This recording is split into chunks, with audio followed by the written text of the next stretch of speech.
Hi all. I want to go ahead and do a little video on lab write-up. Lab write-ups changed considerably this semester from the last, so that's why I'm doing a new video.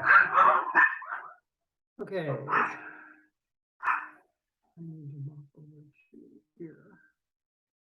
Okay. This is the breakdown of your labs. The pre-lab is worth 30 points. That includes your name, obviously, title, date, objective, or purpose. Your first aid for all the chemicals used. Now, in the first lab, you don't have to do this because you're just using water. And there are some pre-lab questions. There's the procedure.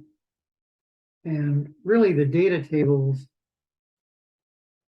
are not part of the pre-lab, but you probably should do the pre-lab and include the data tables. You got to do them anyway. And then as far as doing the actual lab, now that's worth 30%.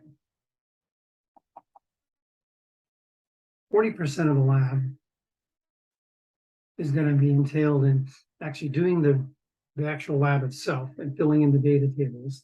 You're probably going to have calculations, and there are always post-lab questions. And then lastly, you're going to have a conclusion. Okay, so all labs have conclusions. Also, part of that is a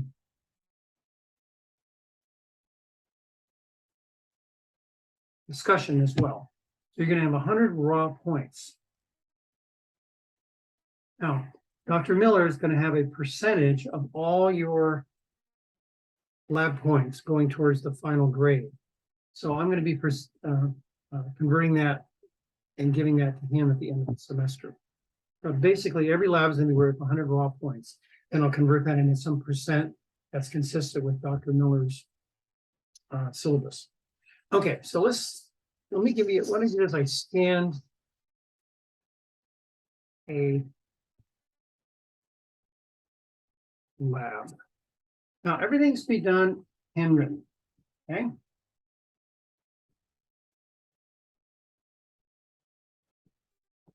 And indelible ink. Indelible means you cannot erase it. So if you have a mistake, you are going to put a single line through it and put the correction above it. Okay. Also, I need to be able to read your handwritten stuff. Okay. So we have a title, purpose. Why are we doing this lab? We're going to have a materials list. That's going to include chemicals. To do the first aid for each chemical you're using. Now, salt, some people say, why are we doing that first aid for salt? Well, if you have too much salt, that's an issue. Also, if you inhale into your lungs, you'll possibly induce an asthma attack. So most things, except for maybe water, and there's just most things have a first aid component to it. Also, we need to do the diamond. That's true. Visual firstness. You're going to have an equipment list. And this is an equipment list and setup. So, for example, if you had a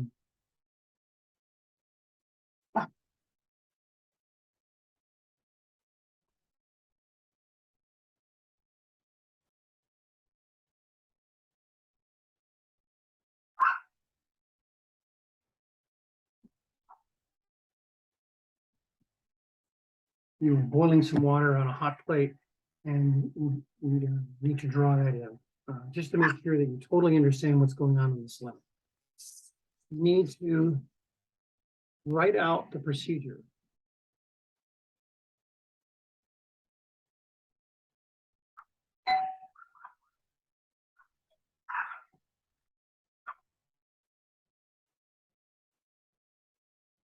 And summarize each procedural statement in your own words. Okay.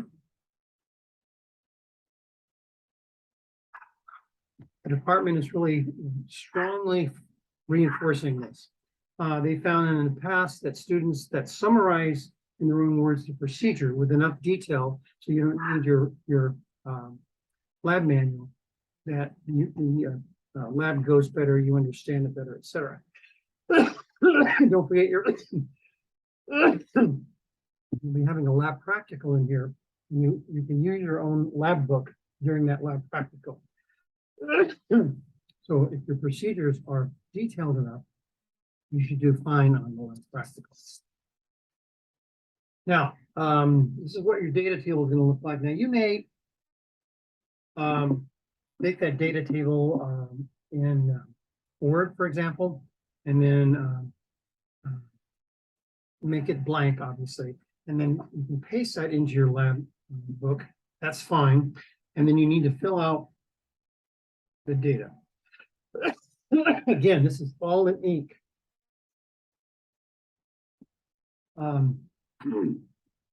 You can see here some errors were made, a single line through it for your calculations.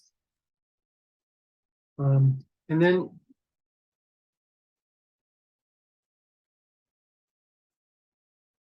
there's usually discussion, not all the time, but there will always be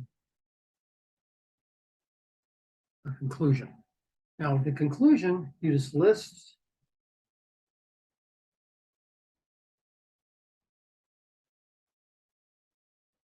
what you learned.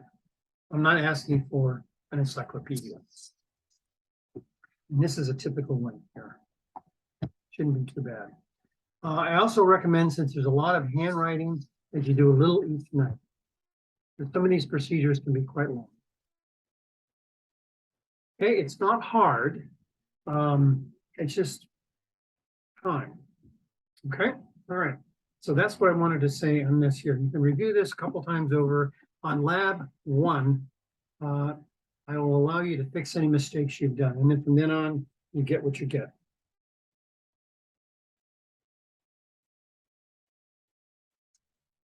Okay.